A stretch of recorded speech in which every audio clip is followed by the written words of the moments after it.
All right, let's dive right in. Picture this. We're in Professor Henry Higgins's phonetics lab. Now, this isn't just any lab. It's a place where language gets put under a microscope. And it's here that one of the most audacious social experiments in all of literature is about to kick off, all because of one simple but totally desperate request. And boom, there it is. This is the line that sets everything in motion, spoken by our protagonist, Eliza Doolittle. You gotta understand, she's a flower girl, and her Cockney accent is so thick it's basically a wall between her and the world she wants to be in. But her ambition? It's massive. She's not just looking for a better job, she wants a whole new identity. So what does she do? She marches right up to Higgins's front door. And she's really tried to look the part, you know? She's cleaned herself up, she's wearing this hat with 3 big ostrich feathers, and she makes a point of saying she arrived in a taxi. This is her way of declaring, hey, I might be poor, but you better take me seriously. And get this. This is what she offers to pay for lessons. 1 single shilling. For a guy like Professor Higgins, that's practically nothing. It's pocket change.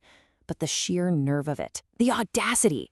For her to offer him a huge chunk of what she makes in a day, well, that's what gets his gears turning. It plants the seed for a much, much grander and way more dangerous idea. Because this is where things take a turn. What started as Eliza's personal dream is about to get completely hijacked. All of a sudden, it's not really about her future anymore. It's about to become a scientific contest, a high-stakes bet between 2 gentlemen who are looking at her less like a person and more like, well, a project. And that's our cue for Colonel Pickering to step in. He's also a language expert, and he's totally intrigued by Higgins's constant bragging about how he can transform anyone's speech. So he sees Eliza and basically throws down the gauntlet. He's not just suggesting a lesson, he's proposing the ultimate test of Higgins's skill, turning Eliza's dream into a social spectacle. Okay, so let's break down this absolutely wild bet. First, Higgins has to completely erase her Cockney accent and teach her to sound like royalty. Next, he's got to teach her manners, the whole shebang. The final exam, passing her off as a duchess at an ambassador's garden party. We're talking the absolute pinnacle of high society. And the timeline? Just 6 months. The stakes are huge. Higgins's professional pride is on the line. But while these 2 guys are getting all giddy about their little scientific challenge, one person in the room sees the huge red flag. That's Higgins's housekeeper, Mrs. Pierce. She steps right in and basically becomes the voice of conscience for this whole crazy scheme. And with this one line, she just nails it. She cuts right through all their academic nonsense and gets to the real heart of the matter. Eliza isn't some inanimate object, a pebble you can just pick up, polish, and then toss away when you're done. No way. She is a human being with a life, with feelings, and with a future that they are playing with. This contrast just perfectly shows the massive moral gap between them. You've got Mrs. Pierce thinking about the consequences, asking the really important question, what's next for her? And then there's Higgins, in his cold, scientific arrogance, who literally suggests they can just throw her back into the gutter. He is completely and utterly blind to the human cost of his little game. Now, Eliza hears all of this, and you can't blame her. She's having serious second thoughts about staying.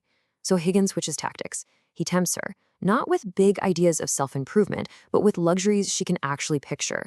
Chocolates, fancy clothes, and the promise of riding in taxis every single day. It's totally manipulative, but it works. So just as Eliza finally agrees to the whole thing, a major complication walks right through the door. Her father, Alfred Doolittle. He's a dustman with a, let's just say, shockingly unique philosophy on life. Doolittle shows up putting on this grand performance of parental concern, right? Claiming he's there to rescue his daughter from some terrible situation. But it takes Higgins about 2 seconds flat to see right through the act. This isn't about protecting his daughter's honor. Nope, it's about this. Doolittle's fatherly concern has a price tag. He bluntly tells Higgins that he'll leave Eliza right where she is, no questions asked, for £5. He's not selling his daughter, he's selling his permission for them to use her in their experiment. And the way he justifies this breathtakingly cynical offer is actually kind of brilliant. He proudly declares himself one of the undeserving poor. It's not just an excuse, it's a direct challenge to the whole class system. He argues that middle-class morality is just a performance, a luxury that people like him simply cannot afford. And he's not one bit ashamed. He challenges the very idea of Edwardian ethics, saying they're just a product of having money and security. For him, a 5-pound note is way more useful than a clean conscience. It's this raw, unapologetic philosophy. And you know what? Higgins is absolutely delighted by it. He sees a rogue philosopher and happily pays the man. So with Eliza persuaded and her father paid off, the bet is officially on. The arguments are settled, and now the actual physical transformation can finally begin. The very first step is deeply symbolic. Higgins orders Mrs. Pierce to take Eliza away and give her a proper bath, to literally scrub the grime of her old life right off her. It's like a baptism, really, stripping away her identity as a common flower girl so they can build a new one from scratch. And the result? It is immediate and it is stunning.